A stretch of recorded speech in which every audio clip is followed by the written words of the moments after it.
Welcome to My Safety Hub. I'm your host, Ockert Fourie, and in today's episode, I'd like to speak with you with regards to the health and safety industry and health and safety professionals and the role that they play within the industry as well. Before we begin, however, I'd like to thank everybody that has subscribed to the channel. And those that have also left comments on the channel or questions on the channel as well. We do appreciate it. If you haven't subscribed to the channel as yet and you would like to receive notifications of new content that will be released, please hit the subscribe button. And if you'd like to engage with us, also leave a comment. To start with an overview of occupational health and safety in South Africa. And this is my personal view, obviously. In a recent interview that I've had with the Director General, Mr. Tobile Lamati, he described the industry as a mixed bag of positive and negatives. I can say it's a mixed bag of good and bad. Good in the sense that you have strong activists, you have strong professionals in the occupational health and safety field. So you have structures that support the work that the Department of Employment and Labour is doing. However, the reality is that incidents and accidents are also on the increase, and we see that through the benefits that the compensation fund is paying out. So if you judge it just based on the number of incidents that are taking place, the status is bad. Obviously, the rate of incidents which is going up is a concern. I think post-COVID, a lot of employers maybe made the decision to not pay as much attention as they should to occupational health and safety for reasons that are quite understandable, being that they've lost income, and for that reason they need to prioritize other elements in their business to stay alive. But corporate governance determines that every employer needs to look after his or her employees. And this means that health and safety needs to be a consideration that can never be ignored. So do we have a lot of opportunity for occupational health and safety in South Africa to improve and to get to a better space? The answer is yes. How do we do that? I think engaging with role players in the industry such as SIOSH, having a health and safety professionals register to get their professional designation from SIOSH is a good way to start. And I think also the conversations that we need to have as health and safety professionals or health and safety organizations that render a service, be it for providing a service such as implementing a risk assessment or doing training, or providing products such as PPE to employers or to businesses.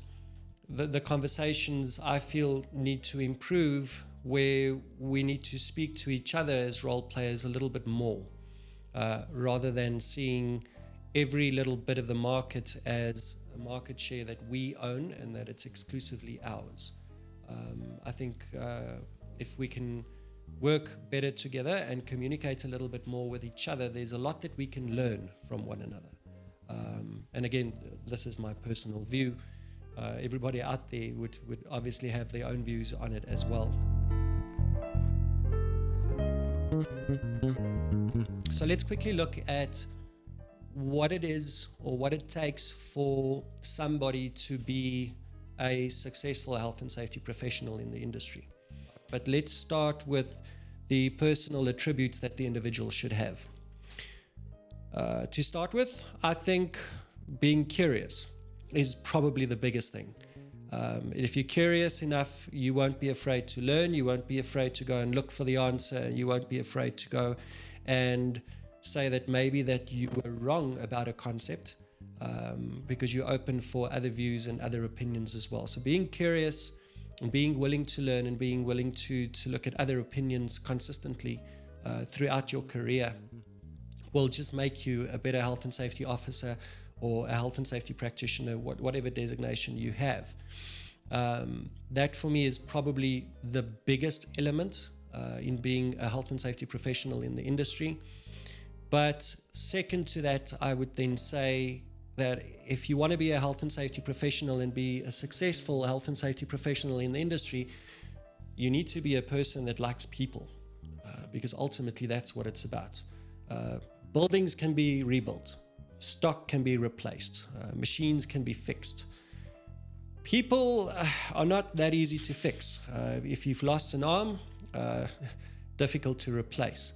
And if a family has lost a family member due to unsafe practices, that cannot be replaced. So you need to have a love for people, and you need to have a love for the community around the business. Think about it this way. Every individual that gets an opportunity to go to work and one day go on pension needs to be replaced by somebody else from the same community. And if we can transfer the way of working safely or thinking about safety to those new individuals coming into the industry, whatever industry you're in, you're building a community. Every individual that is lost, every person that dies due to unsafe practices or unsafe working conditions has an immediate negative impact on the community itself. The kids still need to go to school, and how will that be funded? They need parenting. Who's going to take that place? Who's going to play that role? So thinking about the larger scope in terms of what your health and safety influence has on not only the business, but the community as a whole and on people as a whole, for me, is really a very, very large attribute that you would need to foster. And if you don't have it, that you need to create it, or else you may be in the wrong industry. This is not a 9-to-5. This is not a job that you can do and thinking, oh, I've ticked all the boxes, I've done my inspection, so my job's done, so I can get my paycheck. It's about passion. And I think that's probably the third attribute, which is vital. If you don't have a love for what you do in terms of health and safety, and a love for the people, like I've mentioned before, then it's just a 9-to-5, and you will never really be able to get others to connect with you as well. So you need to be able to speak about what you're doing with passion. You need to exercise that passion visibly so that others can see it. And trust me, people will follow you. They will trust you. They will engage with you. They would want to learn more from you. They will eat out of your hand if you provide them with the opportunity to do so, which is you need to connect with them. So it's really about being able to be passionate, loving people, and being curious about learning more about the industry as well. Right, so we've spoken about the attributes, and I've named three for me that personally that stand out as the three largest attributes that every health and safety professional should have. But there's something that we haven't spoken about, and even though I don't feel it's in the top three, I do think it's really, really important to consider, and that's communication and effective communication. So what is effective communication? My personal definition about effective communication is that if I'm communicating with you, I should be able to create the same picture that I have in my mind, in your mind, so that we see things exactly the same way.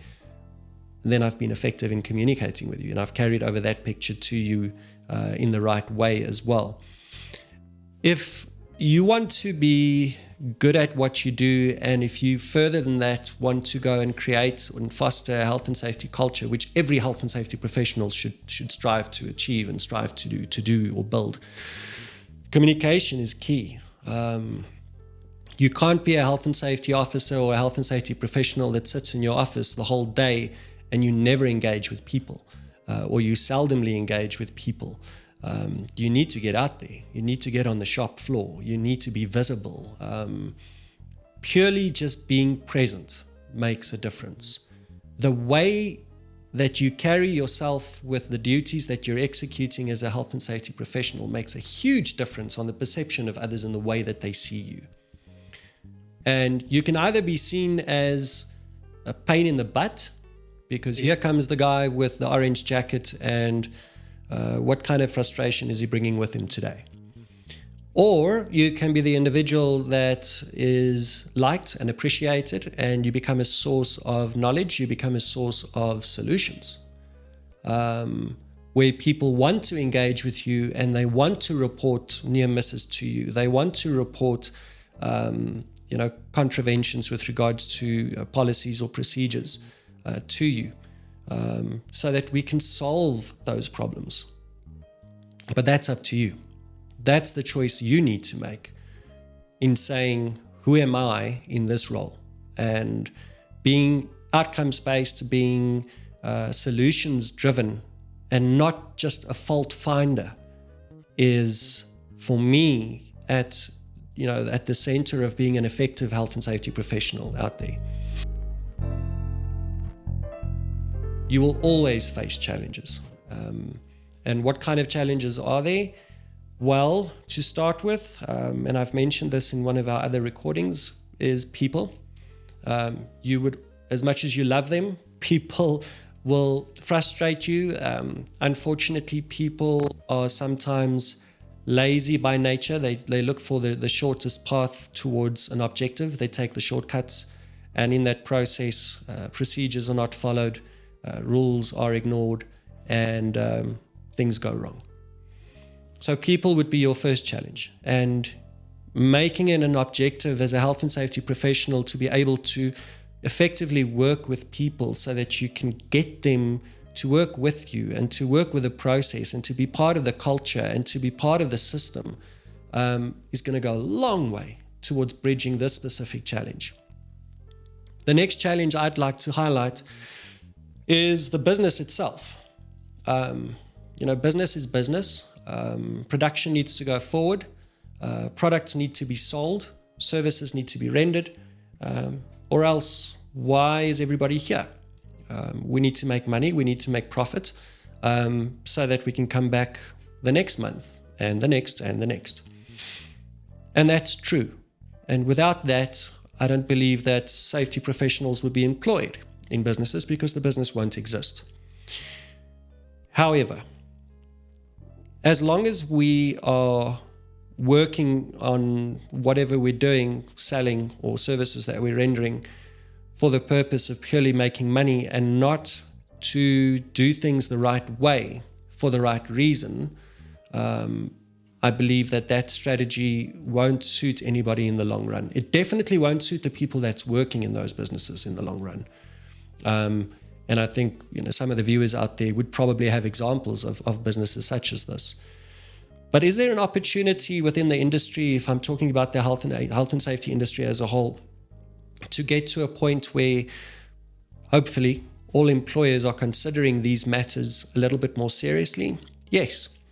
And I think one of those opportunities that's lying around the corner is the new legislation that will be promulgated, and the challenges that new legislation will bring with it, along with the penalties that the legislation will bring with it as well.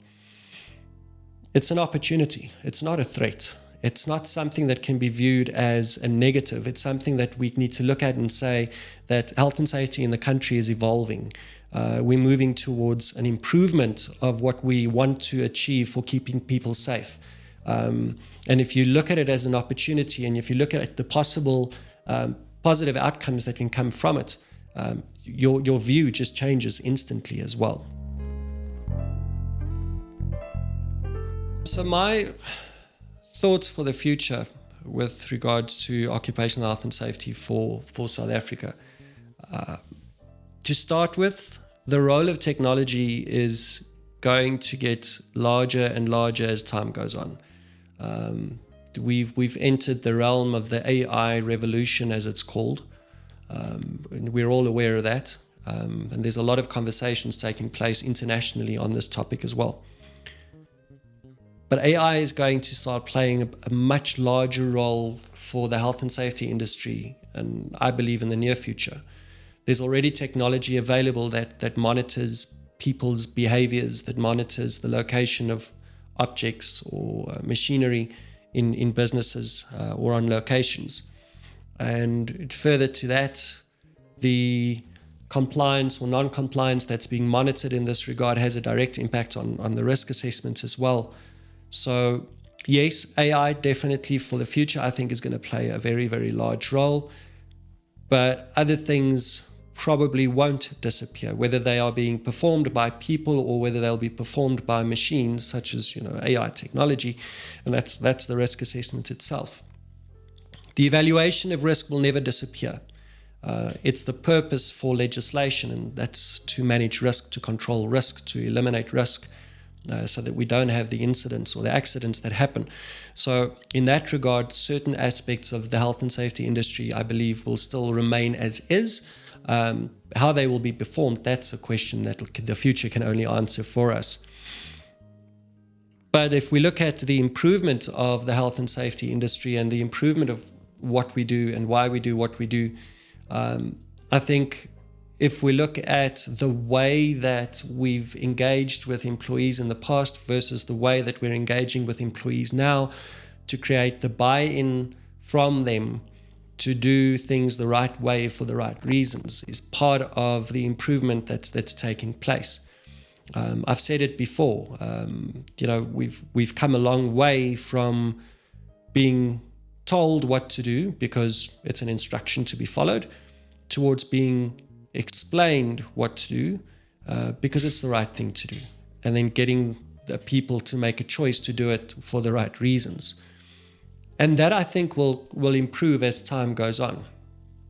I think in the South African context, the creation of a health and safety culture is relatively new. But it's definitely something that will start featuring a lot more. So being proactive in this regard and getting ready for or being part of building a health and safety culture within a community of businesses, I think, is probably an opportunity that a lot of health and safety professionals can start looking into and being part of that solution as a whole. Overall, to summarize the conversation for today, and now I'm speaking to the young health and safety professionals out there, if you're really serious about making a difference in the lives of others, in practicing health and safety for a business or practicing health and safety for a health and safety service provider, the opportunity to learn is always there. The opportunity to improve is always there. The opportunity to engage more with people will never go away. But if you really want to be good at what you're doing, you need to consider these aspects, and you need to consider them daily and ask yourself, what is the difference that I can make today so that tomorrow looks better for those people? Once again, if you haven't subscribed to our channel, please do. And if you have comments or questions to make, please leave them in the space provided below. And we look forward to engaging with you again next time.